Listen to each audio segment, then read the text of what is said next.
सभी को नमस्कार। आज के इस वीडियो में 3 और 4 अप्रैल बिहार करंट अफेयर्स को मैं कवर करने जा रहा हूं। 3 और 4 का एक ही साथ में कर देता हूं क्योंकि 3 तारीख के पेपर में कोई ख़ास न्यूज़ नहीं आया था।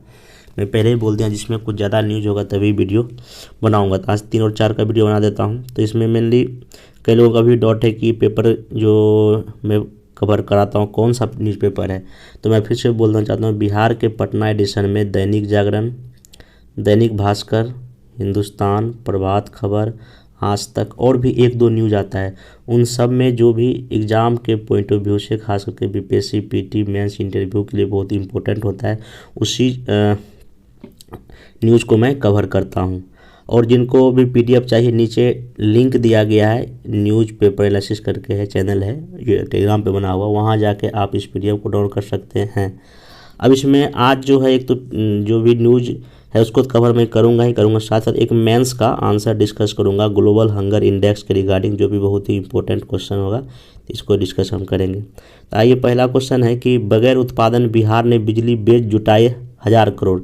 अब इसमें ये क्या है कि अभी जो 2021-22 में बिहार की बिजली कंपनी 46 करोड़ रुपये का बिजली बेचा है। ऐसा क्यों हुआ है? क्योंकि जब भी कभी बिजली एक्स्ट्रा होती है तो यहाँ की कंपनियां दूसरे राज्य को बेच देती है। तो बस ये है, ठीक ना, वो यूज, क्योंकि बिजली को तो आप स्टोर करके रख नहीं सकते हैं, इससे बेहतर इसको एक्सचेंज के माध्यम से लोग कहीं ना कहीं क्या करते हैं, किसी दूसरे राज्य में बेच देती है। लिखा है 21-22 में बिहार की बिजली कंपनी ने 2046 करोड़ रुपये की बिजली बेची थी। पावर एक्सचेंज के माध्यम से बेची गई थी बिजली, जब इसका कभी यूज नहीं होता। ये भी एक छोटा सा इनकम का जरिया हो सकता है। नेक्स्ट चलते हैं। हाँ, बिहार में हिंसा थमी। आपको पता है कि रामनवमी के दिन कुछ जो है सासाराम बिहार में कुछ सांप्रदायिक हिंसा ऐसी घटनाएं हुई थी, तो सरकार उसको काफ़ी जो है ना कठोरता से अभी सख्ती से निपटी है। तो बस ये ध्यान रखिएगा, अगर कभी आप मेंस या कभी इंटरव्यू में अगर लिखें या जवाब दें तो इन सब चीज़ों का आपको यूज होगा। बाकी क्वेश्चन इंटरव्यू में आपसे पूछ सकता है कि अगर आप उस इलाके के एसडीएम होते या डीआईएसपी होते तो ऐसे दंगे को कैसे निपटते, या आपका क्या जो है ना रिस्पॉन्स रहता।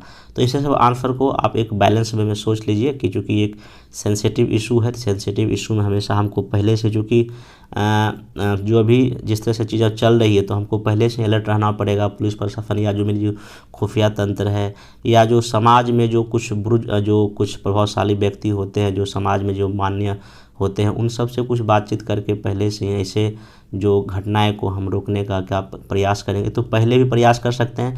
बाकी जिस दिन रामनवमी है या कोई पूजा पाठ है तो उस दिन भी अलर्ट पुलिस रहेगी, या जनता और पुलिस के भी जो संपर्क होता है उसको बनाए रखेंगे। प्रशासन से दूरी जब कभी होती है तो चीज़ें उल्टा पुल्टा कुछ घटित हो जाती है। तो आप यहाँ पे एक बैलेंस जवाब दे सकते हैं कि जब भी कभी इस तरह की जब फेस्टिवल होगा, त्यौहार होगा, तो पहली बात तो प्रशासन अपना सही ढंग से आप नियुक्त कीजिए। फिर जो है ना लोगों से बातचीत कीजिए, बराबर जो उस एरिया में पेट्रोलिंग होते रहना चाहिए, क्योंकि इंडिया एक धर्मनिरपेक्ष राज्य है। यहाँ जितने भी जो है आपका पर्व फेस्टिवल होता है, सरकार सुरक्षा मुहैया कराती है, चाहे रामनवमी हो या ईद हो, कोई भी फेस्टिवल आप देखते होंगे सरकार सुरक्षा मुहैया कराती है। तो सरकार जब काम सुरक्षा मुहैया कराना, तो आप हमेशा उसके प्रति अलर्ट रहिएगा, ठीक ना। तो ये सब चीज़ें करके आप ऐसा जवाब दे सकते हैं। बाकी अगर कहीं भी कुछ घटनाएं होती है तो आप जो है ना चीज़ें बेहतर कीजिए। आप अपना आईटी का जो है यूज कर सकते हैं, कुछ जो सोशल मीडिया पे आप कुछ अपना टीम एक्टिव रखिए, क्योंकि ऐसी घटना में होता क्या है कि सोशल मीडिया पर मैसेज बहुत वायरल होता है। तो आप ऐसे जगह तुरंत जो है ना इंटरनेट तत्काल शट डाउन करवा सकते हैं, या जो है ना जो आपका जो कुछ आईटी स्पेशलिस्ट आप रख सकते हैं जो कि ऐसे मैसेज को छानबीन करे, या एआई का यूज कर सकते हैं। ऐसे करके ना आप इसको ना एक बैलेंस में आंसर दे सकते हैं इंटरव्यू में पूछेगा तो। बाकी इसको ध्यान रखिएगा। बाकी अगर कभी बिहार के सामने क्या चुनौतियां हैं या क्या चैलेंजेज है, तो आप यहाँ पे ध्यान रखिए कि बिहार में जो है ना अभी ये सांप्रदायिक हिंसा पहले बिहार में बहुत कम होती है, लेकिन इधर जो हुआ है कहीं ना कहीं एक निगेटिव छवि तो निकल के सामने आती ही है। तो आप इसको ध्यान रखें। बाकी महावीर स्वामी का जयंती 2622वां मनाया गया है 4 अप्रैल को, इसको ध्यान रखिएगा। नेक्स्ट चलते हैं। हाँ, ये जो मैं इसका मेंस भी कराऊंगा।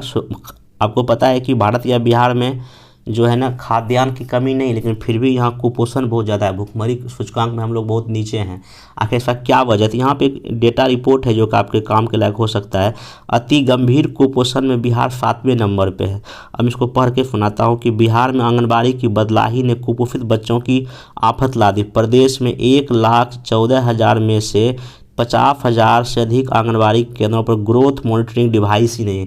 कितना बच्चे ग्रोथ क्या नहीं किया, क्या डेवलपमेंट हो रहा है, ये कहीं ना कहीं जो है ना, हम बोलते हैं ना युवा बिहार बनाएंगे या विकसित बिहार बनाएंगे। विकसित बिहार कैसे बनेंगे? जब बच्चे ही कुपोषित होंगे। तो यहाँ पे लिखा हुआ है कि बिहार नाटेपन में दूसरे, दुबलेपन में तीसरे, अति गंभीर कुपोषित बच्चों के मामले में देश भर में 7वां स्थान है। ये बहुत ही खराब स्थिति आप दिखा सकते हैं। यहाँ पे लिखा हुआ है कि बिहार 7वां स्थान पे है। यहाँ 8.8% बच्चे अति कुपोषित हैं। पहले पर महाराष्ट्र है, फिर इसे करके। तो आप ये डेटा को जो है ना इजीली आप यूज कर सकते हैं। नाटेपन में मेघालय के बाद बिहार दूसरे स्थान पर है। मेघालय में 46.5%, बिहार में 42% है। तो आप इसको ना एक बार डेटा फैक्ट के लिए आप इसको बेहतर से यूज कर सकते हैं। बाकी इसे बता दिया कितना खूबसूरत बच्चे हैं। तो इसका मैं मेन सब का अभी मॉडिफाई कराऊंगा लास्ट में। बाकी लोगों को एसएमएस से मिलेगी गर्मी और लू की जानकारी, मतलब कि एक आपदा प्रबंधन की दिशा में बेहतर कार्य हो सकता है। आपदा आने से पहले हम निपट रहे हैं, तो ये आप मैथ्स में आप इसको लिख सकते हैं। बाकी विशेष नहीं है। बाकी सभी जिलों में खुलेगा हर घर नल का जल का सेवा केंद्र। नल में पानी आ रहा है कि कोई समस्या प्रॉब्लम, तो इसके लिए। बाकी क्योंकि बिहार में आपको पता है कि जो हमारा ग्राउंड वाटर है काफ़ी गंदा हो चुका है, वहाँ आर्सेनिक या फ्लोराइड, आयरन की मात्रा काफ़ी अधिक मिलता है। तो अगर जहाँ इस तरह का मॉनिटरिंग होगा तो तुरंत उस समस्या से हम निपट सकते हैं और लोगों को बीमार होने से बचा सकते हैं। बस इसको ध्यान रखिएगा, बाकी और कुछ में विशेष नहीं है। बाकी प्रोफेसर रंजीत वर्मा ने इंडियन साइंस कांग्रेस के महासचिव पद को संभाला। ये बिहार के ही हैं। इनका नाम है प्रोफेसर रंजीत कुमार। कोलकाता में इंडियन साइंस कांग्रेस के महासचिव पद पर ये बने हैं। बस इतना आप ध्यान रखें पीटी के पर्पज से। देन हाँ, ये लीज अवधि की अधिकतम सीमा खत्म होगा। 33 साल से भी अधिक समय के लिए कंपनी को ज़मीन यहाँ मिल सकता है। सरकार ने उद्योगों धंधों के लिए ज़मीन देने से जुड़े नियमों में बड़ा बदलाव किया है। अब औद्योगिक परियोजनाओं के लिए सरकार अधिकतम 33 साल के लिए ज़मीन देती थी इसके पहले। अब इसको आगे भी बढ़ाया जा सकता है। और इसके लिए क्या हुआ? इसके लिए बिहार राज्य आधारभूत संरचना विकास सामर्थ्यकारी अधिनियम 2006 में संशोधन किया गया है। इससे फ़ायदा होगा क्योंकि आपको लंबे समय तक ज़मीन मिलेगा तो उद्योगपति या उद्योग बेहतर ढंग से चलेगा, निवेश आएगा। ठीक ना? तो ये सब आप इसको एक प्रयास लिख सकते हैं कि बिहार सरकार उद्योगों के विकास के लिए क्या करे। इसको लेटेस्ट आप मेंस में चिपका सकते हैं। फिर नेक्स्ट हाँ, ये देखिए बीपीएससी से जुड़े हुए कुछ इशू है, क्योंकि चेयरमैन सर का प्रेस कॉन्फ्रेंस हुआ था 3 तारीख को। उन्होंने इसमें काफ़ी बातें कहा है, तो मैं कुछ बोल देता हूँ आप लोग को। पहली बात तो ये है कि अब जो मेंस में कॉपी आपका आएगा, जैसे अभी यूपीएससी में जिस तरह एग्जाम होता है ना, यूपीएससी अगर मेंस का आप कॉपी देखिएगा तो वहाँ पे क्या होता है, बुकलेट होता है। उसी बुकलेट में आपको पहले पेज में क्वेश्चन होता है, ठीक ना, और बाकी 3 पेज लगभग स्पेस दिया जाता है। 3 पेज, 1 पेज 2 पेज 3 पेज आप उसमें लिखा। फिर ऐसे करके पूरा बुक, फिर नेक्स्ट क्वेश्चन आता है, फिर स्पेस, फिर नेक्स्ट क्वेश्चन, फिर स्पेस रहता है। बीपीएससी वैसा ही कुछ करने जा रही है। जैसे कि मान लेते हैं कि अभी जीएस पेपर फर्स्ट है, ठीक। जीएस पेपर फर्स्ट में आपका जो पहला टॉपिक आता है क्या, आपका हिस्ट्री आता है। हिस्ट्री मान लीजिए ये पहला क्वेश्चन है कि 57 की क्रांति में वीर कुंवर सिंह की भूमिका का वर्णन कीजिए। तो पहले पेज में आपको उनका क्वेश्चन दिया रहेगा। अब आपको चूँकि मोटा मोटी जो बीपीएससी में हम लोग आंसर लिखते हैं 400 से लेके 450 वर्ड में जीएस में, तो ये इतने वर्ड को लिखने में मैक्सिमम कितना, मैक्सिमम 5 पेज मान लेता है, मान लीजिए लगता है। तो लेकिन बीपीएससी आपको 6 पेज के आसपास दे सकता है। अभी जैसे कि यूपीएससी में क्या होता है, यूपीएससी अगर मेंस का कॉपी देखिएगा जो यूपीएससी देती है, तो उसमें क्या होता है कि वहाँ मैक्सिमम आंसर, कोई आंसर आपको 150 में लिखने होते हैं यूपीएससी मेंस में, कोई आपको 250 में लिखने होते हैं। ये मैं जीएस की बात कर रहा हूँ, बाकी तो ऐसे का तो अलग चीज़ है। अगर मान 150 वर्ड अगर कोई वहाँ यूपीएससी में लिखा होता है, अधिकतम आप 150 शब्द यूज कर सकते हैं। 150 शब्द लिखने में कितना, मैक्सिमम 2 पेज तो काफ़ी हो गया, लेकिन यूपीएससी 3 पेज देती है। तो इसका मतलब कि आपका आराम से हो जाएगा। तो वहाँ आप लोग टेंशन मत, उतना एक्स्ट्रा पेज मिलेगा, स्पेस मिलेगा कि आप कितना भी लिखें वो खत्म नहीं होगा। और अगर जब मान लीजिएगा आप आप बहुत लंबा आंसर लिख दिए तो आप खुद अपने पैर पे कुल्हाड़ी मारे, क्योंकि आपको फिर टाइम तो बचेगा नहीं। इसलिए उतना सफिशिएंट स्पेस रहेगा, उतना जगह रहेगा जहां आप आराम से 400 से लेके 450 शब्द जीएस में लिख सकते हैं। बाकी ऐसे के लिए आपको लगभग वो 1500 वर्ड के आसपास स्पेस देगा, बाकी आपको तो 800 से लेकर 1000 वर्ड में लिखना है। और वैसे भी बीपीएससी अभी तक ये कहीं नहीं बोला है कि आप इतने ही शब्दों में एग्जाम आंसर दीजिए। आप जीएस का पेपर उठा के देखिए, अभी तक कहीं नहीं बोला है कि आप इतने शब्दों में ही आंसर दीजिए। इसका मतलब ये है कि उसमें लिखा रहता है परीक्षार्थी यथासंभव अपने शब्दों में। अपने शब्दों का मतलब क्या हुआ, जहां आपको लगता है कोई क्वेश्चन में कितना शब्द में मेरा आंसर कंप्लीट हो जाएगा वहां कीजिए। बीपीएससी आपको स्कोप देता है, लेकिन हाँ आप ये मान लीजिए कि अगर 3 घंटे है पेपर फर्स्ट सेकेंड में, 8 क्वेश्चन आपको लिखने हैं, तो मोटा मोटी एक क्वेश्चन लिखना आपको 20 से लेकर 22 मिनट मिलता है। 20 से 22 मिनट में कोई भी एक नॉर्मल विद्यार्थी कितना लिख पाएगा? मैक्सिमम तो मेरे ख्याल से 450 शब्द तो बहुत हो गया, मैक्सिमम 500 कोई लिखेगा, तो वही चीज़ है। उतना आपको स्पेस रहेगा तो आपको कोई दिक्कत की बात नहीं। हाँ, एक नया बदलाव, अच्छा बदलाव है, ठीक ना। उसके बाद जो है इसमें इस बार जो 69th का जो एग्ज़ाम होगा वो कंबाइंड होगा, ठीक ना। और यहाँ कहा कि 21 सितंबर को ये परीक्षा जो है ना संभावित है। इसका मतलब बहुत ही कम टाइम अब 69th के लिए बचा है। तो अभी जिनका 69th एग्ज़ाम जो देने वाले हैं तो उनके लिए अभी मेरा सलाह सिंपल यही रहेगा। देखिए आपके पास जो है ना अभी कौन सा महीना चल रहा है, अभी जो है ना आपका अप्रैल शुरू हो गया, अप्रैल है और मई है और जून है, ठीक ना। तो मेरा सलाह होगा कि अप्रैल मई जून तक अभी 3 महीने मोटा मोटी आप पीटी कम मैथ दोनों पढ़िए, पीटी कम मैथ दोनों पढ़िए, जिसमें कि आप उस एरिया को आइडेंटिफाई कीजिए जो दोनों में कॉमन। जैसे मान लीजिए कि आप पढ़ते हैं पॉलिटी पर, पॉलिटी में मैक्सिमम ऐसा टॉपिक है जो पीटी एंड मैथ दोनों में पूछता है। अगर आप पढ़ते हैं fundamental diet, fundamental diet PT में भी पूछता है और मेंस में भी पूछता है। डीपीएसपी है, राष्ट्रपति है, राज्यपाल है या केंद्र राज्य संबंध है, ये तो पीटी एंड मैथ दोनों का टॉपिक है। इसलिए आप ऐसे एरिया को आइडेंटिफाई कीजिए जहाँ पीटी एंड मैथ दोनों में पूछता है, आप पहले उसको खत्म कर लीजिए। और अतुल सर ने कहा भी है कि सहती ज्ञान से काम नहीं चलेगा, अब आपको डेप्थ में पढ़ना पड़ेगा। उनका डेप्थ कहने का मतलब ये है आप पहले एनसीईआरटी पढ़ के फाउंडेशन बनाइए, फिर आपको एक्सटर्नल बुक पढ़िए, तब आप आंसर लगाइए। तो आप 3 लेवल पर पढ़ाई कीजिए तो आपका आराम से पीटी हो। बाकी आंसर राइटिंग करना बहुत ही जरूरी है, बिना आंसर राइटिंग किए आप बीपीएससी क्रैक नहीं कर सकते। इसलिए जो है ना अभी कम से कम आप कोशिश कीजिए 31 जून तक जो है ना कम से कम आप 100 जो है ना जीएस का आंसर लिख लीजिए। बाकी कम से कम 20-30 ने ऐसे भी लिख के रख लीजिए, जीएफ एंड ऐसे पढ़ लीजिए, क्योंकि अगर 21 सितंबर को एग्जाम समझिए कि मस्ट, इसके बाद 3 महीने के बाद आपका तुरंत वो मेंस ले लेगा, आपके पास टाइम नहीं मिलेगा और इस बार अच्छा खासा सीट आएगा। इसलिए मेंस का आंसर प्रोग्राम 69th के लिए चल रहा है। बाकी एक नया बैच लॉन्च कर देंगे, जिनको भी ज्वाइन करना है 69th का बैच ज्वाइन कर सकते हैं। नेक्स्ट चलते हैं, इसके बाद आप अगला जो खबर है, हाँ ये आपको मैं बार बोलता हूँ विधानमंडल हो या संसद हो, वहाँ पे कार्यवाही सही नहीं ढंग से चल रही। क्वेश्चन पूछेगा इसके वजह क्या है, और लगातार जो है ना विधानमंडल की कार्यवाही यहाँ भी जो है हंगामे से भेंट चढ़ता जा रहा है। आप इसको खाली नज़र में रखिएगा मेंस के पॉइंट ऑफ व्यू से, या क्या कहते हैं इंटरव्यू ऐसे में भी आप बात को लिख सकते हैं।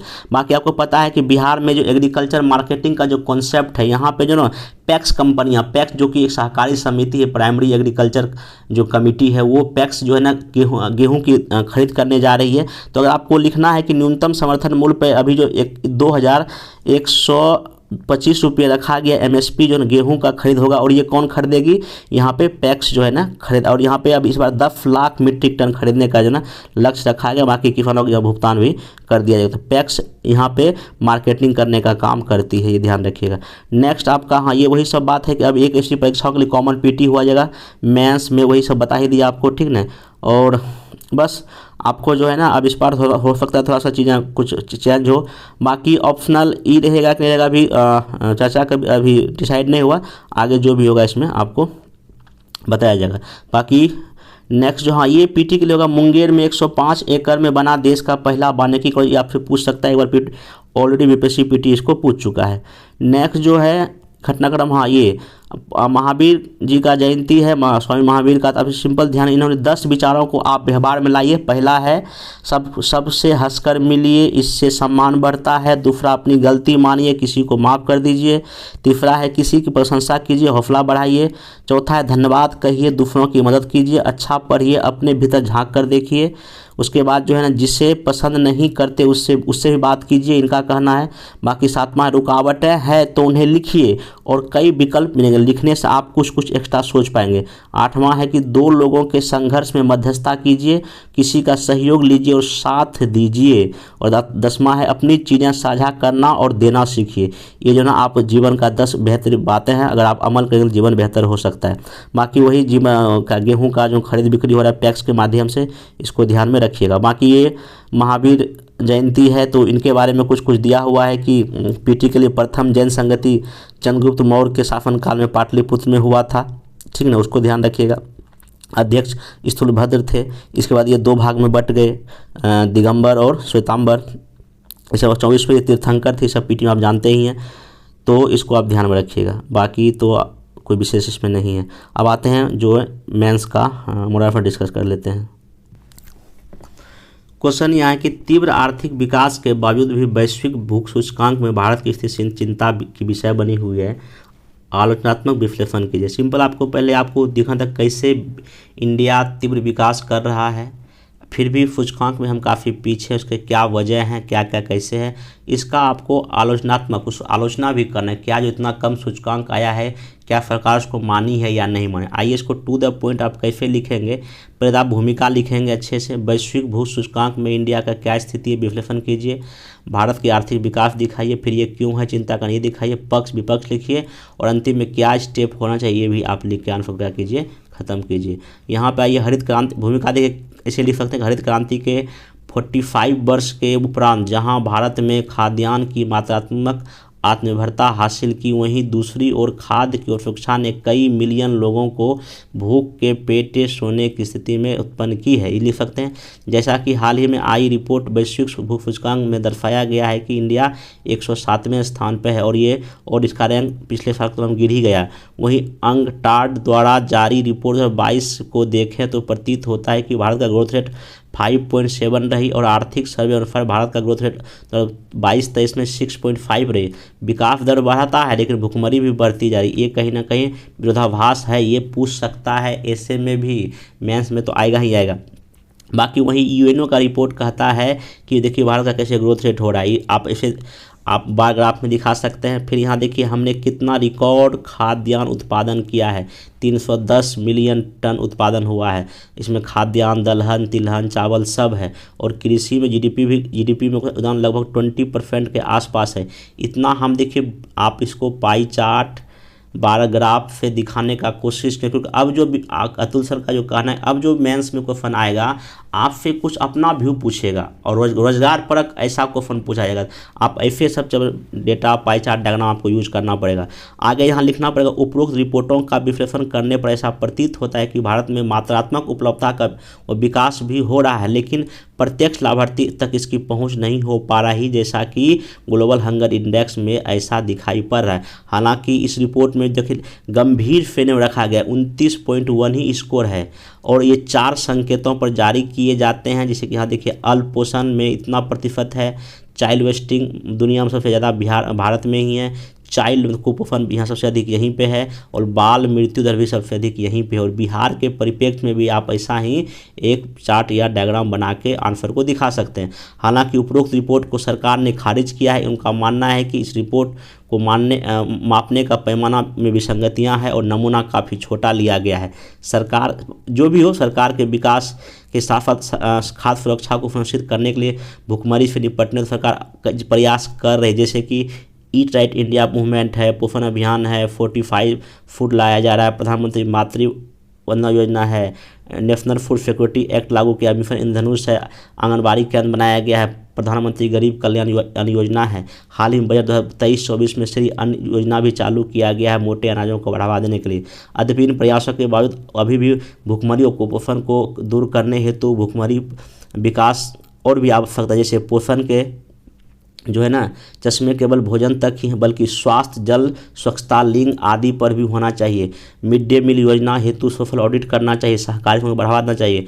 महिला नेतृत्व जो एसडीजी मिशन जैसे बिहार में जीविका दीदियों को आदि का प्रयास करना चाहिए। अतः वर्तमान वैश्वीकरण विश्व में जलवायु परिवर्तन घटनाएं प्रभावी हो रही है, इसलिए आवश्यक है जलवायु अनुकूल विकास सहित पोषण सुरक्षा कोऑपरेशन के जरिए ही संभव है। मतलब कि यहाँ पर आपको कई प्रयास करने पड़ेंगे। आप ऐसे करके आंसर को लिख सकते हैं, to the point, data flow, diagram, ऐसे आंसर। देखिए अब मैं बार 20 से 22 मिनट आपको आंसर लिखना है। जब तक आप कुछ डेटा, फैक्ट, इस तरह डेटा पाई चार्ट नहीं यूज करेंगे तो अच्छे मार्क्स मिलने थोड़ा सा मुश्किल है। देखिए इस तरह का आप बना सकते हैं।